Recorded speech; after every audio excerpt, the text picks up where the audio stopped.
Hello everyone, आप सभी का स्वागत है हमारे इस प्यारे चैनल में।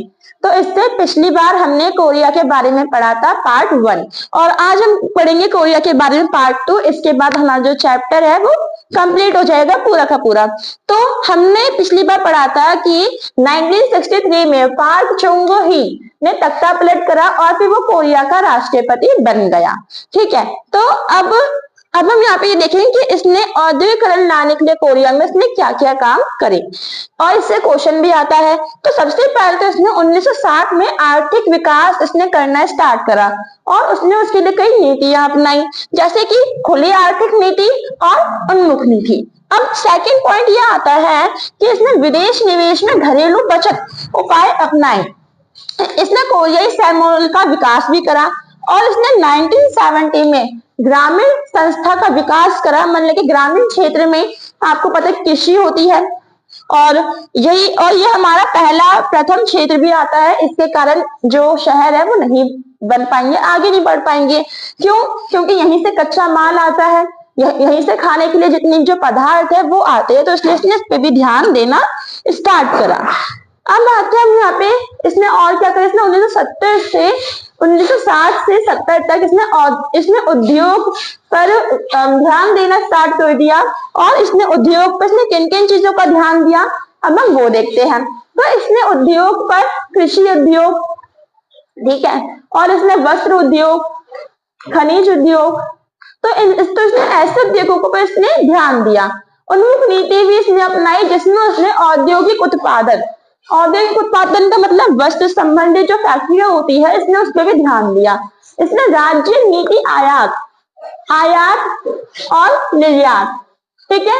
आयात का मतलब ये होता है कि जब किसी देश से हम अपने देश में सामान मंगवा रहे हैं, और निर्यात का मतलब जब हम अपने देश से सामान भिजवा रहे हैं। तो इन्होंने राज्य में आयात का जो कार्य वो भी इन्होंने करा।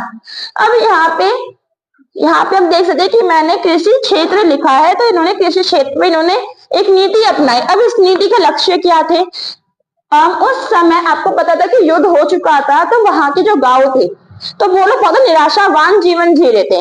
तो उस जीवन को आशावान बनाने के लिए इन्होंने ये नीति अपनाई। इन्होंने गांव विकास जीवन के लिए और इन्होंने औद्योगिक संयंत्र विकास की, गांव में भी क्या हो, औद्योगिकरण हो, वहां पे भी फैक्ट्री हो। तो इसलिए इन्होंने कृषि जो क्षेत्र है उसका कृषि क्षेत्र वाली जो नीति है वो स्थापित की। अब इसको इरेज करके चलते हैं अगली तरफ। अब हम आते हैं यहाँ पर अपने नेक्स्ट पॉइंट पे। इससे पहले हमने क्या पढ़ा कि जो पार्क chung था इसने आर्थिक इसने ऑडिटर में इसने अच्छे काम करे और इसकी अक्टूबर 1979 में इसकी मौत भी हो गई। अब हम यहाँ पे ये जाने इसके संविधान से रिलेटेड, संविधान से संबंधित इसने क्या क्या काम करे। तो इसने 1971 में तीसरा संशोधन लाया। इस संशोधन में इसने बोला कि अब ये फिर से राष्ट्रपति बनेगा और फिर उसने 1972 में दूसरी संविधान की स्थापना की। इस संविधान का मतलब ये है कि यहाँ पे जो राष्ट्रपति है अब वो उसी जगह का हमेशा के राष्ट्रपति बना रहेगा। स्थायी अध्यक्ष का मतलब हमेशा के लिए रहना। और इसने यहाँ पे एक और ऐसा पॉइंट यहाँ पे ये बोला कि कानून पर आपातकाल लगाकर उसे निरस्त कर सकता है।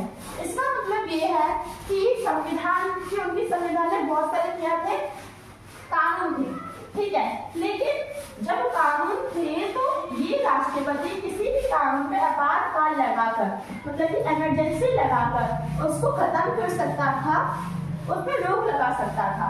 और यूसियन संविधान का इसी बीच विद्रोह भी हुआ।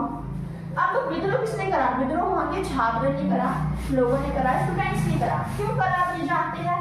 क्योंकि इससे राजनीतिक जो अस्थिरता उसका दमन हो गया।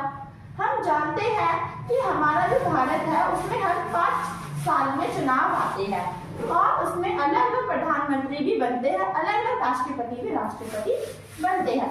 तो इसको कहते हैं राजनीतिक अस्थिरता। मतलब कोई भी जो अध्यक्ष है वो हमेशा के लिए जगह पर नहीं रहता है, लेकिन इसने यहाँ पे इसका दमन कर दिया, इसको खत्म ही कर दिया कि अब वो हमेशा के लिए वहां का क्या रहेगा, राष्ट्रपति रहेगा। और इसके कारण वहां का जो लोकतंत्र है उसका भी दमन हुआ।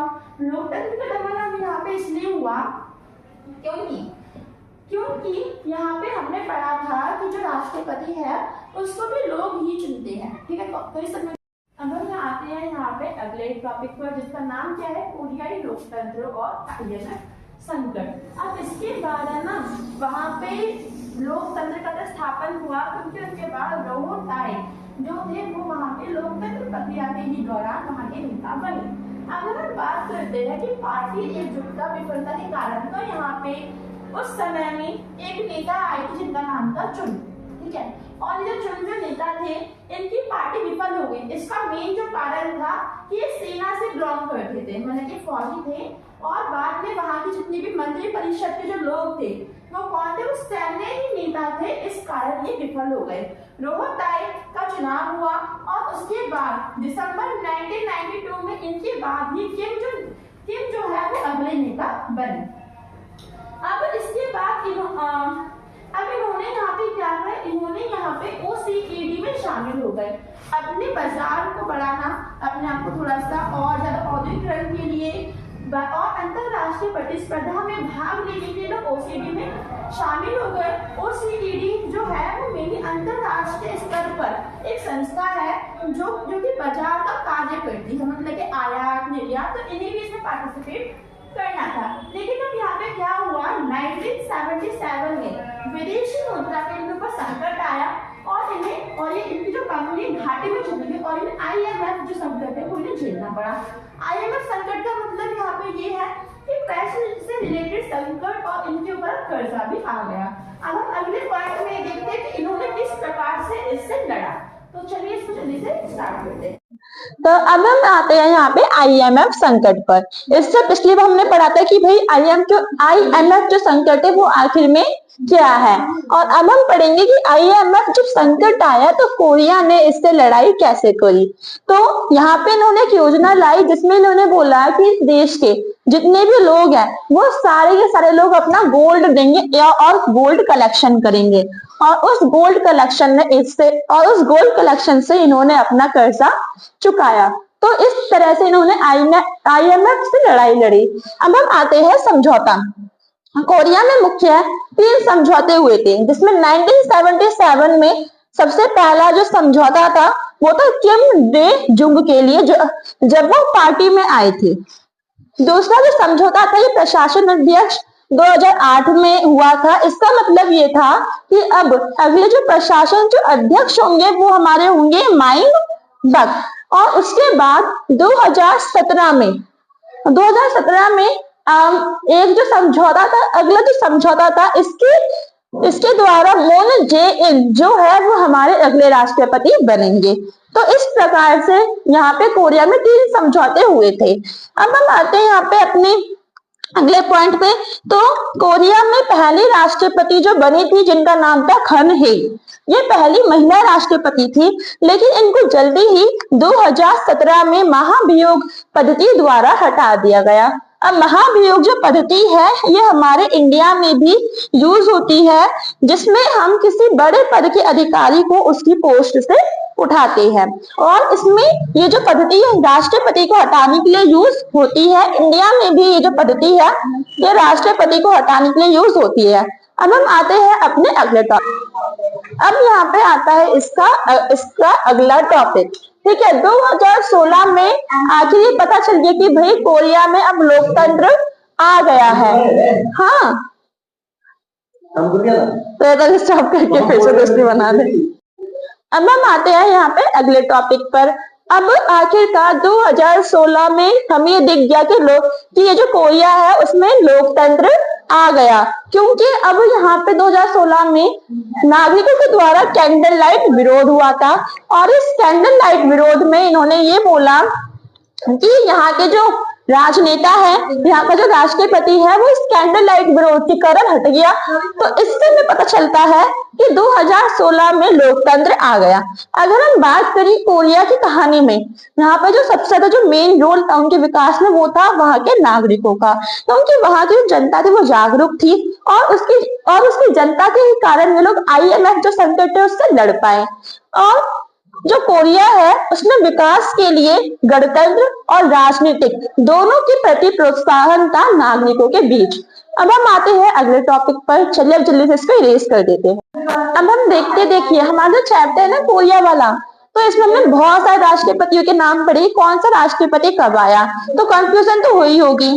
तो इसके लिए मैंने यहाँ पर एक तालिका बना दिया। अगर हम इस तालिका को पढ़ते हैं तो आगे चल के आपको बहुत हेल्प होगा।